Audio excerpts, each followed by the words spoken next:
Good afternoon, good evening to all my friends on the Earth ship.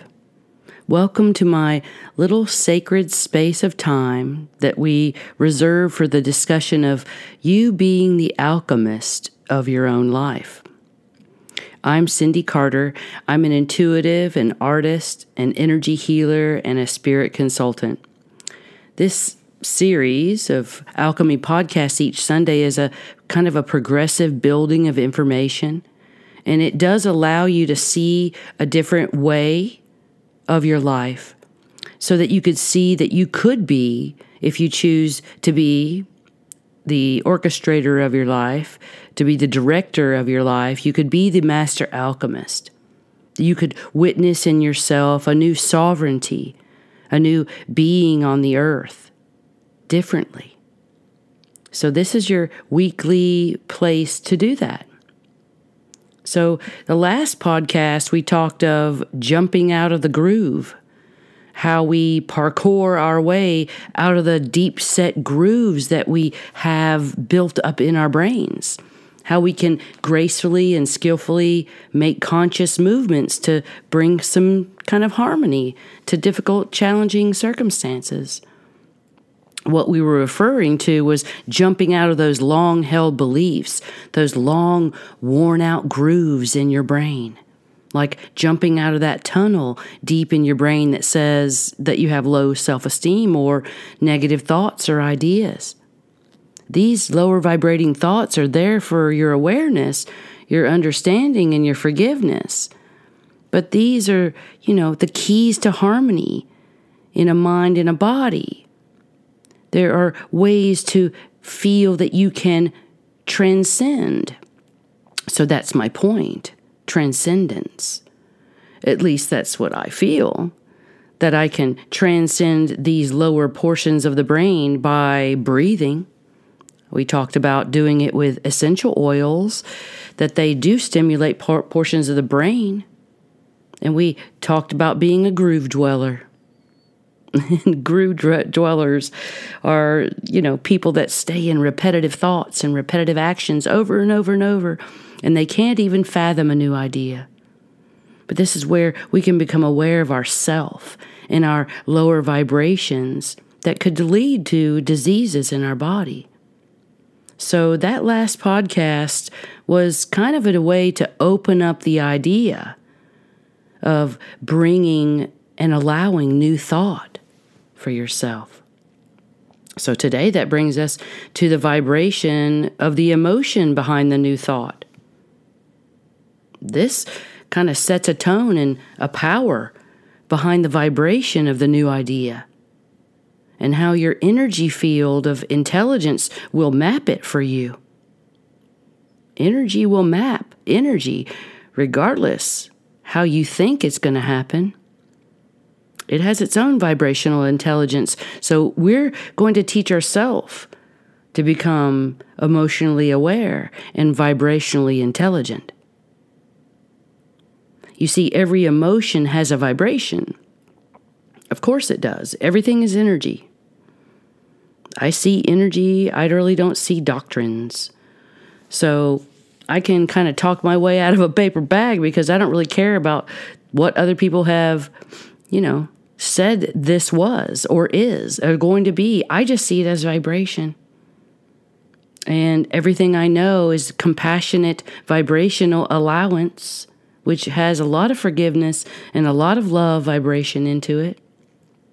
So there really is no right or wrong way to deal with vibrational intelligence. This is not a game of, who became the highest vibrating today. Or did you even become high vibrating today? That's kind of an unrealistic thing, especially right now, unless you happen to be a resident of an ashram where you don't have any need to venture outside your four walls, or you don't have to be responsible for your adult vocational activities or how you get your next meal. But you see, you could vibrate in bliss all day, but You might be in an ashram. It's purposeful, though, to understand that we need beings on the earth doing this for us. We need harmony on an earth. So what we're talking about today, and we're not talking about those people in the ashram, we're talking about you, and we're talking about me. You know, the so-called normal people that are becoming self-aware. You know, I don't really call myself normal. I hope you don't call yourself normal. But we are kind of normal. We do our 3D things. We drive our cars. We, go to the grocery store. But we are waking up to our stuff, to our shadows, to the constructs that were built upon shadows, about the governments with all their shadows and the activities of shadow. When we're acknowledging that we have shadows and that others have them, well, that leads us to one idea that's relevant on an earth. Grief and ecstasy, all at the same time. It's part of polarity, and it's part of why an earth is here. Unfortunately, that's how it has to happen right now. Duality. How are you going to live with extreme played out duality right now? With vibrational intelligence. I have really found that maintaining your vibration and raising or becoming aware of the rising or the lowering of your vibration or your emotional vibration, it can be quite a challenge right now, especially with what's going on this earth. All the transmutation that's happening and the grand purge that's happening. Unless you take on a multidimensional aspect, thought of yourself, where you can, witness and view life from a different way, like a quantum way, where you are in acceptance of all you see. You don't ridicule or shame the lower vibration in yourself because you do understand its origins. Regardless of the origin of a vibration, it is now your responsibility. Let's do this kindly.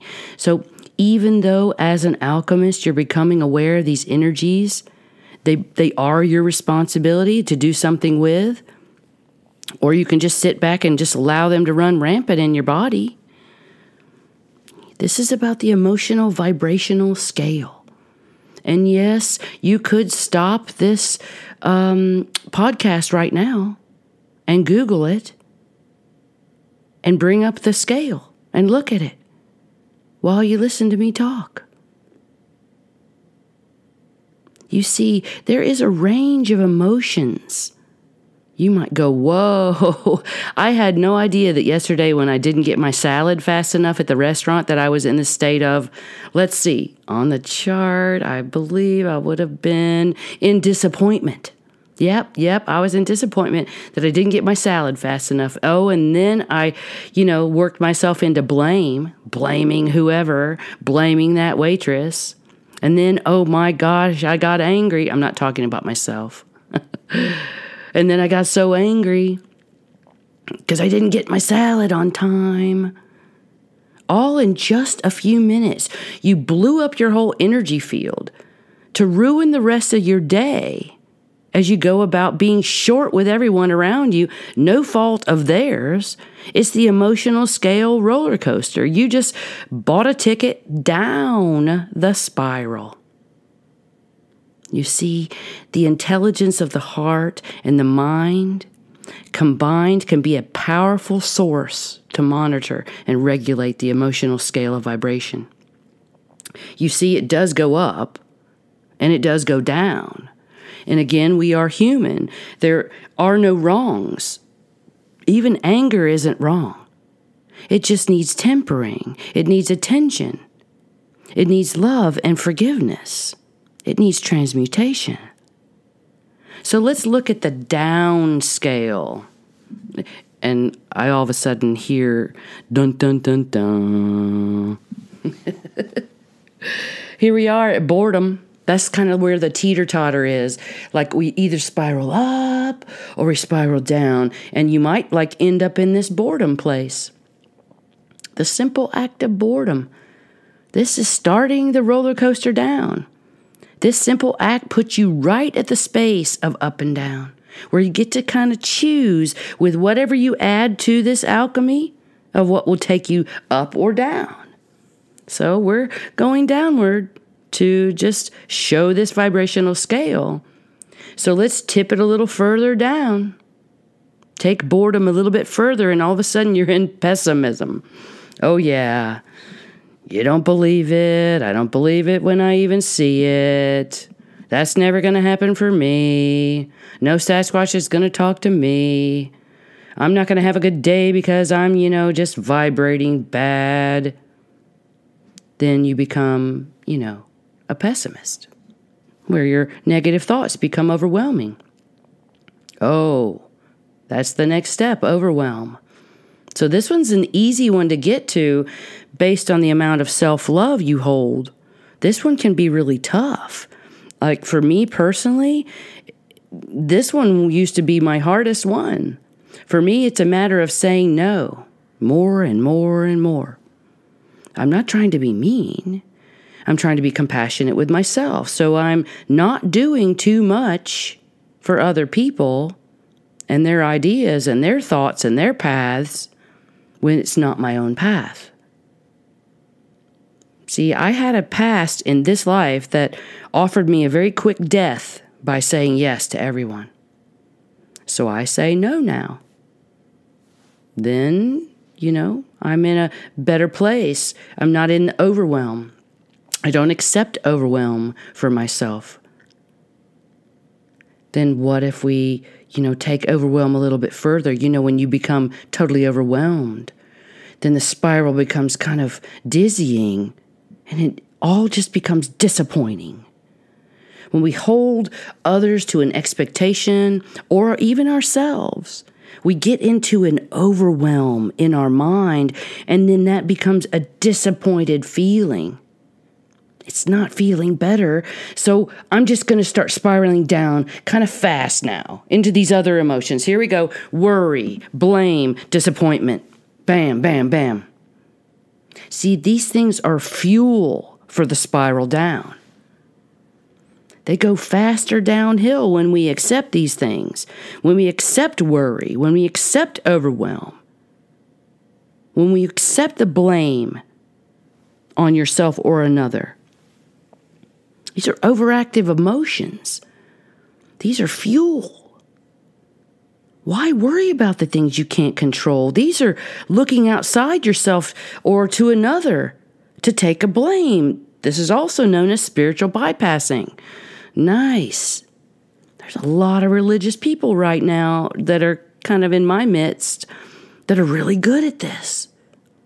They have, through blame and disappointment, made it their way because they're, blaming you, and disappointment is how they feel for you because you don't see the way they do. You haven't lived up to their expectation.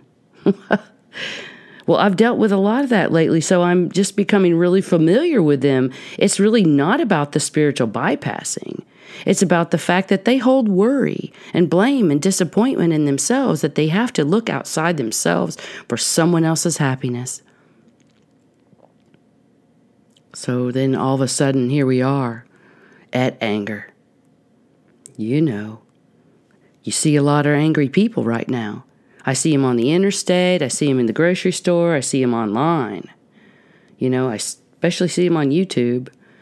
We're looking at a lot of angry people, but you're looking at yourself. This is about yourself, about all the unprocessed, unforgiven emotions that come flying to the surface when we get triggered. So we're trying to look at this as an alchemist of your own life. It's not about what people are doing outside of you. Even though they're displaying anger, what kind of anger are you displaying? And how are you going to process it? With more kindness and more compassion each time it rears its, ugly little head. So you can see on the scale, the vibrational scale, that your intelligence would allow this to move upward. But here we are in anger.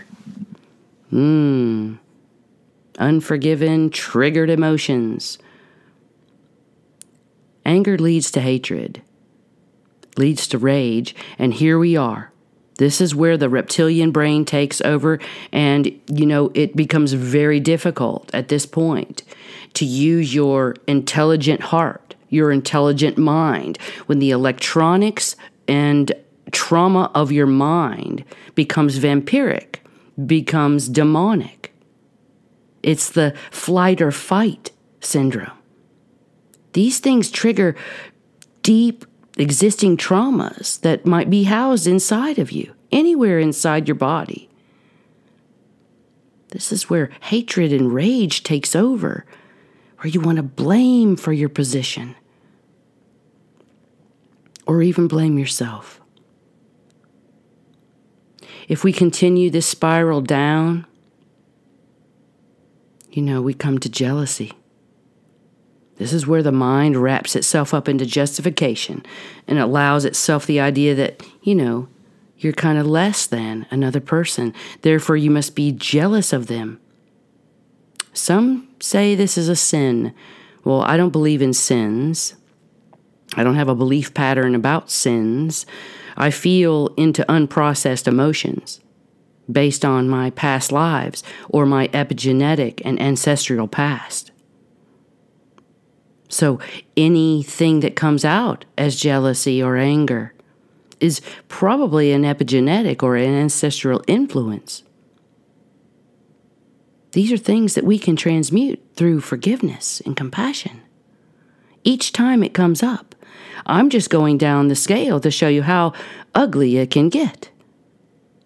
Once you come into anger and then hatred and then jealousy, here we go into insecurity. It's kind of where you stop being mad and you become insecure. There's no one to blame. All of a sudden, everyone's to blame, and then all of a sudden we become into insecurity and unworthiness. This is where all the accumulated thoughts of negativity become spiraling down. It's a lot of weight. You become unworthy in your own eyes. This is a very low vibration. It needs to be dealt with honestly, clearly, and with a lot of focus. Don't judge it. Don't ridicule it. Just forgive the parts of yourself that need this insecurity to continue. Love this part of you that's feeling so unworthy. And then allow it to transmute. But for the purpose of this discussion, we're going to keep looking further down the scale. This is hard for me. I want to keep transmuting all of them.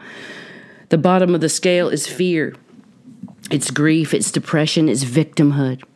And I've talked about all of these in depth in other podcasts. But today, for this, discussion, I'll just say, you're the alchemist. And what do you want for your walk on this earth? What do you truly feel you deserve in the eyes of the universe? What would it be like to feel you are the daughter of the sun itself? How could you be made to feel your grandeur in other lives with all the consciousness of optimism and beauty that is part of you? How could you feel that you are worth the gold of the sun, the connection of the Mother Earth, all while being peaceful? Even if it's Black Friday and everyone around you is going nuts. You're here. You're divine. You are ever present. You are the alchemist. So you must bring in the ingredients, the ideas that uplift the being, that uplift the ideas, that uplift the truth within you. This will more than likely require you to be the vibrational intelligence that supersedes any and all traumas of your past or your present or your future. To become aware of your vibration. But this is the thing. You can look at the scale and say, oh, I can see what I was, in doubt and worry. Like, I'm getting a lot of people right now who are very upset with themselves because Sasquatch is not contacting them or not contacting them like they used to. So they become really filled with a lot of doubt and worry. Then they become quite discouraged. And it just goes further. A lot of times then they go into anger for themselves. It's going further down the vibrational scale, doing the exact thing to get them no connection. The low vibration is exactly why you would not have a Sasquatch connection. You see, the very doubt that they held might have been why. You see, Sasquatch are a race of human that have interdimensional qualities and a sentience and spirituality beyond our current capabilities as humans. Therefore, their vibration is how we connect. The higher vibrationally you are on a consistent basis will allow you to connect to not only Sasquatch, but to your higher self, to your inner truth, to forgiving yourself. So the upward end of the spiral, I won't spend a lot of time on. Of course, I have to, though. I have to tell you how you can uplift this. Of course, joy is at the top. High vibrational intelligence of joy, the vibration of joy within a step. The vibration of joy within a smile. The vibration of joy within a cellular body. It's powerful stuff, and I'm sure you have given and received this medicine before. Then we have passion. Now, we're not talking sexual passion. We're talking intensity of emotion in a joyful upliftment. Wow, like walking on a high mountain trail for hours with no one in sight, and then you see someone taking off of a paragliding ramp just as you round the bend. The joy for you and the display of passion by him. Wow, that's vibration. That's not every day. Then as you vibrate more and more without your triggers and expectations and disappointments, you find yourself kind of in a positive expectation. This is a whole new game for some people. And when you get there where you automatically think a good thing instead of a dark thing, that's a really nice day. That's like a triple rainbow day. You'll find that you're on this upward tick when you're filled with optimism and hopefulness. This is a lot to ask of a victim status human that's filled with anger or insecurity and depression, but a little taste of optimism does help. You see its ingredients. For the lower vibration, we bring in higher vibration. What can you bring in from the higher vibrating scale to your lower vibrating being? This is the building of intelligence and the keen awareness of your emotional vibration in any given moment. Like, what can I do right now to uplift myself? I can sure get out of this repetitive thought that I'll never have any interactions with Sasquatch. If I have doubt, I need to uplift my thoughts and give myself the benefit of the doubt. An upward spiral in the right direction, being content with no interaction. Then that becomes hopeful for more interaction, which then leads you to becoming optimistic that you'll have interaction. And then you might have a positive belief about it. And then you get all enthusiastic and then passionate and then in complete joy of what's happening. Oh, wow, how did you get here? I mean, you were in doubt, number 13 on the scale, and you made it all the way through your intelligence of being aware of your emotions. It was making you able to move your emotions, to forgive the old emotion and move beyond it. And next time you go to number 13, doubt on the scale, I bet you won't be there very long. See there? Optimism. It's everywhere. Upward lifting ideas. Just try them. Add them into the ingredients of your life. As crazy as it may seem, even when you're in disappointment, add a piece of joy. You may reject it. You could ease yourself in. But this is vibrational intelligence. You see, you're the master alchemist. You get to play. You're the map of intelligence. You just got to become aware of the power of movement, of transmutation, of the energy, and how to allow your energy field to lighten itself by you bringing yourself there. Bring yourself to the ladder. Be focused and attention-filled. However long it takes, and however repeated trips up and down it takes of this ladder. This is vibrational intelligence that we could all utilize. Being aware of the insecurity as well as the joy. And you can find some joyful vibrations, things to raise your vibration on my website. You can find an ebook of my channelings called Solene, the Ancient One, and they were just for that, to raise my vibrational awareness. And there's also something that will really accelerate your awareness and your vibration. It's called the Template of Grace. It's an 11-day meditation series. It's like short 15-minute sessions with Tibetan bowls, relaxingly playing in the background. But it's really powerful. It's based on sacred science. It's very intricate work, but it makes it look very simple. People are telling me a lot of feedback about this Template of Grace and how it is accelerating their life processes in a much more graceful way. And you can also right now start finding some joyful expression from me on Patreon. I'm really enjoying getting to know some people on Patreon already. I'm going to be sharing more intimately than I can on YouTube or Facebook. I'll be bringing a lot of Sasquatch stories, a lot of videos. I'm going to start a new podcast series, and I'm leaking that out there on Patreon. I won't be bringing it to YouTube too quickly. It'll be on Patreon for any of my patrons there. I'll be doing Alchemy conference calls as well as Sasquatch conference calls. I'll be sharing some really exciting technologies, subtle energy devices that I work with, that help us with our well-being, help with our joy, help with our alchemy. Any and all things that we can do to witness and become aware of our vibrations is what I'm involved in. May you all find a vibration that sustains you and not deprives you. Many blessings.